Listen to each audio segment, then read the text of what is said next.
Social anxiety versus social anxiety disorder. What exactly is the difference there?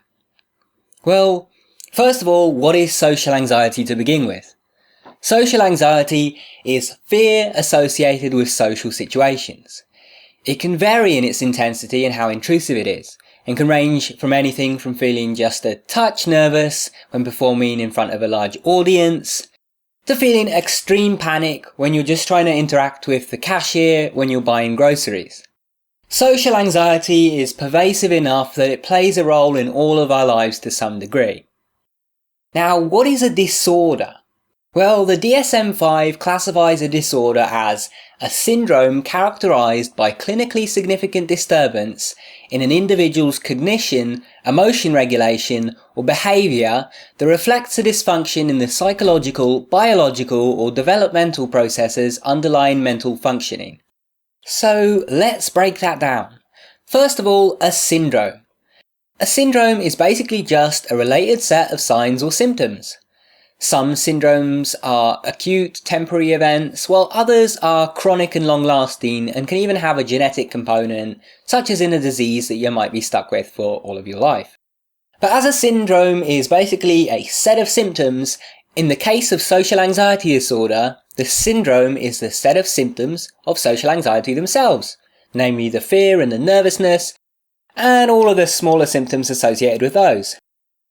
So with that in mind, social anxiety disorder can be thought of as social fear and anxiety that is causing a significant dysfunction in your life in one way or another. Feeling anxious about getting up on stage and performing in front of an audience is most definitely a type of social anxiety, but if it's not interfering with your ability to live a normal everyday life, it probably wouldn't be regarded as a disorder.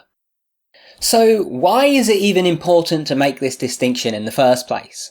Well, I think as someone struggling with social anxiety disorder myself, it's very easy to feel quite alone in it.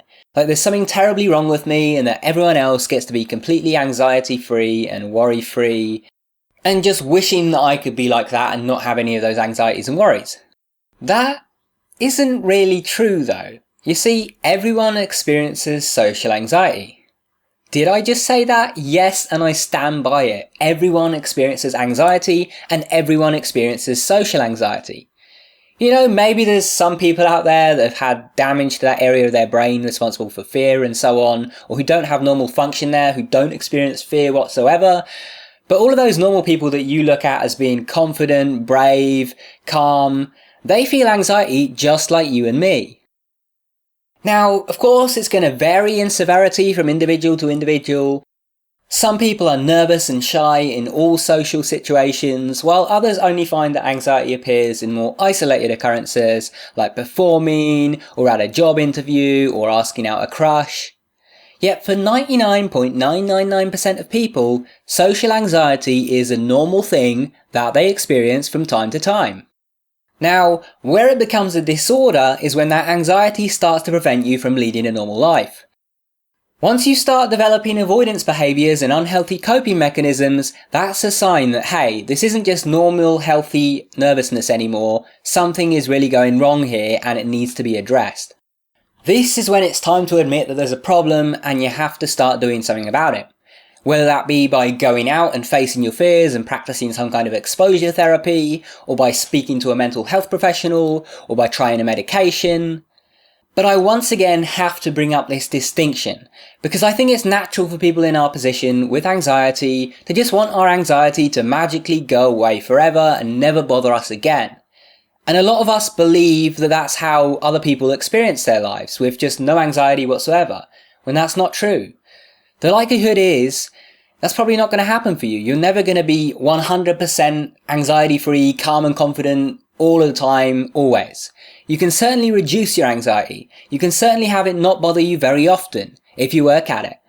But it doesn't matter how many medications you're on, how much therapy you attend, and how much work you do. If you're a human being with a functioning brain, there are going to be times where you're going to feel scared, nervous, or anxious.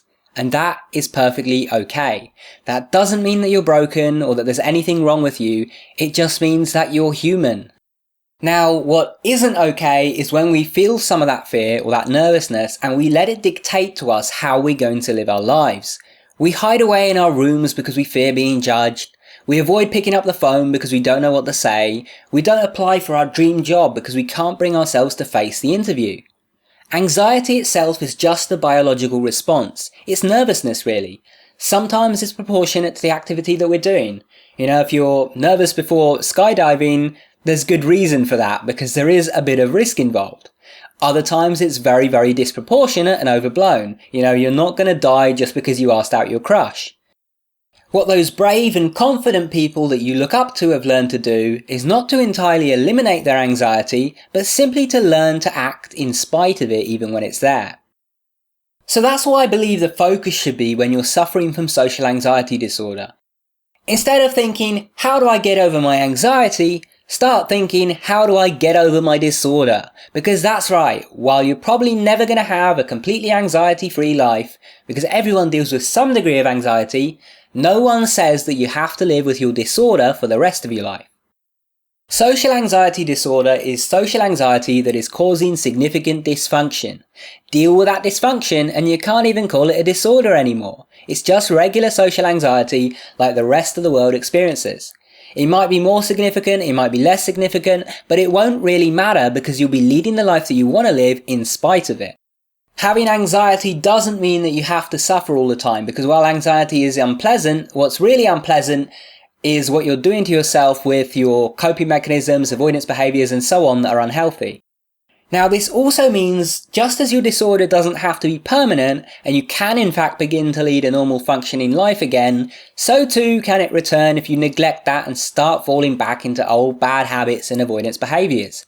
Someone who has never even experienced social anxiety disorder before can also develop it if they practice those same avoidance behaviours. After all, if you go out of practice and stop socialising for a couple of years, what's going to happen? It's going to be hard to get back into it and you're going to be more scared and nervous and anxious in social situations.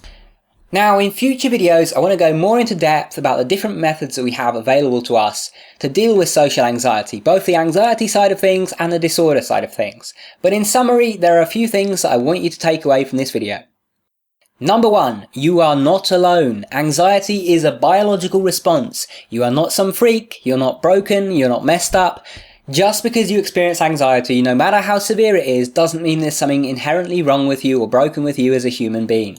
Even those people that you look up to as calm and collected and confident experience anxiety from time to time, and many of them actually experience a lot of it.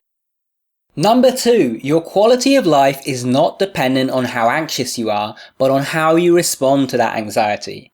There are many people who experience severe, abnormal anxiety responses but lead normal, productive and happy lives. And there are also many people on the flip side who find themselves overwhelmed by even the tiniest little bits of anxiety, and they suffer greatly as a result of their reaction to it. Number 3, as an extension of this, you do not have to be anxiety-free to overcome your disorder. The disorder is the dysfunctional thoughts and behaviours that arise in response to your anxiety. So to overcome your disorder, you only need to work on changing those. Work on understanding your thoughts and emotions and on developing more appropriate responses to the anxiety you experience, and you'll find that your quality of life improves even without your anxiety levels actually having to go down. So if, like most people who suffer from any kind of anxiety disorder, you've been beating your head against the wall, trying every little quick fix out there to try and get rid of your anxiety, and you're not having any luck with that, and you feel like it's hopeless, like you're not going to get anywhere, it's not hopeless. And as strange as it sounds, you might not actually have to do anything about your anxiety itself, just about how you respond to it. Now, before we close up, I just want to remind everyone that I am not a mental health professional and these videos aren't a substitute for therapy or anything like that. I'm just a guy who suffers from social anxiety disorder myself and would like to educate, raise awareness and perhaps help you improve the quality of your life just a little while I try to do the same for myself. Thank you for tuning in, and if you want more videos about coping with the difficult parts of life like anxiety and depression, or about self-development and working on yourself, or about consciousness in the mind, then you're in the right place. Subscribe for more videos like this. Make sure to also check out my Patreon for the exclusive content I put out there, and if you want to keep watching, pick one of the videos on screen. Take care everyone, and I'll see you soon.